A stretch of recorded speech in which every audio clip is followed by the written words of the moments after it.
வணக்கம் மக்களே, சற்று முன் கிடைத்த மிக மிக முக்கியமான தகவல் ஒன்றை பார்க்க போகிறோம். தகவலை பார்ப்பதற்கு முன்னதாக நீங்கள் நம்மளுடைய சேனலுக்கு புதிய பார்வையாளர்களாக இருந்தீர்கள் என்றால் மறக்காமல் நம்மளுடைய சேனலை சப்ஸ்கிரைப் பண்ணி வைத்து கொள்ளுங்கள் மக்களே. தற்பொழுது அதிமுகவின் இரட்டை இலை சின்னத்தை முடக்க வேண்டும் என்று சூரியகுமார், அதாவது சூரியகுமார் என்பவர் பார்த்தீங்கன்னா சூரியமூர்த்தி என்பவர் ஒரு வழக்கை டெல்லி நீதிமன்றத்தில் தாக்கல் செய்தார். அந்த வழக்கில் பார்த்திங்கன்னா பெரும் விதத்தில் இரண்டு பேருமே பார்த்திங்கன்னா எழுத்துப்பூர்வமான வாதங்களை, ஓகேங்களா, எழுத்துப்பூர்வமான வாதங்களை ஆதாரங்களாக திரட்டி அதில் நீங்கள் சமர்ப்பிக்கணும் அப்படின்னு சொல்லியிருந்தாங்க. அதில் பார்த்திங்கன்னா நிறைய விதத்தில் பார்த்திங்கன்னா நம்மளுடைய புகழேந்தி, கேசி பழனிசாமி மற்றும் பார்த்திங்கன்னா நிறைய முக்கிய புள்ளிகள் அதில் சம்மந்தப்பட்டிருந்தாங்க. அதுக்கும் நேரில் ஆஜராகி நிறைய விளக்கம் கொடுத்தாங்க. இருந்தாலும் கூட எடப்பாடி பழனிசாமியும் பன்னீர்செல்வம் அவர்களும் கொடுக்கணும். ஏன்னா இவர்கள் பார்த்திங்கன்னா அந்த சூரியமூர்த்தி என்பவர் என்ன சொல்லியிருக்காருன்னா, கட்சிக்குள்ளே பார்த்திங்கன்னா வேறுபாடுகள் இருக்கிறது, கட்சிக்குள்ள முரண்புகளும் கருத்து ரீதியான பார்த்திங்கன்னா வேறுபாடுகளும் இருப்பதன் காரணமாக தற்பொழுது கட்சி பார்த்திங்கன்னா ஒற்றுமை இல்லாமல் இருக்கிறது. ஒன்றுபட்டால் இரட்டை இலை சின்னத்தை தாருங்கள், இல்லை என்றால் இரட்டை இலை சின்னத்தை முடக்குங்கள் என்ற ஒரு நோக்கத்திற்கு தள்ளப்பட்டிருப்பதாக இரட்டை இலை சின்னம் இருந்து கொண்டிருக்கிறது.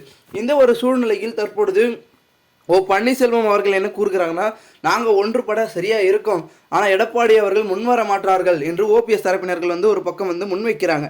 ஆனால் எடப்பாடி பழனிசாமியை பொறுத்த வரைக்கும் நீக்கப்பட்டவர்கள் தான், யாரும் பார்த்தீங்கன்னா சேர்க்க முடியாது அப்படின்றது ஒரு நோக்கத்தில் இருக்குது. அவர் காரணம் என்னன்னா, தலைமை இரட்டை தலைமையாக இருந்தால் ஒரு செயல்பாடுகள் ஒழுங்காக இருக்க மாட்டேங்குது அப்படின்னு அவங்க கருத்தை வச்சாலும் ஓபிஎஸ் தரப்பினர்கள் நீங்கள் தலைமை எப்படின்னா வச்சுங்க, எங்களுக்கு தேவை கட்சி வெற்றி பெறணும் அப்படின்ற ஒரு சூழலுக்கு தள்ளப்பட்டு விட்டார்கள்.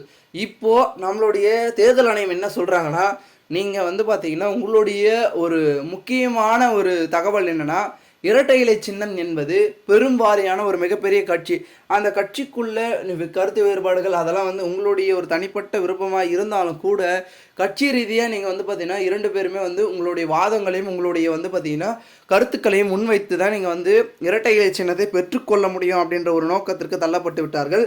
இதனால் இப்போ ஒரு தேர்தல் ஒன்று வரப்போகுது. 2026 தேர்தல் ஒரு பக்கம் இருந்தாலும் நம்மளுடைய ஈரோடு கிழக்கு இடைத்தேர்தல் வரப்போகிறது. நம்மளுடைய காங்கிரஸ் தலைவராக இருந்த ஈவிகே இளங்கோவன் அவர்கள் இறந்து விட்டார் சமீபத்தில். ஸோ அவருக்கு அந்த பதவியை மீண்டும் பார்த்திங்கன்னா நிரப்ப என்ன பண்ணுவாங்கன்னா, கண்டிப்பாக பார்த்திங்கன்னா பெரும் விதத்தில் கொஞ்சம் அங்கே தேர்தலை நடத்துவாங்க, இடைத்தேர்தல், ஈரோடு கிழக்கு இடைத்தேர்தல்.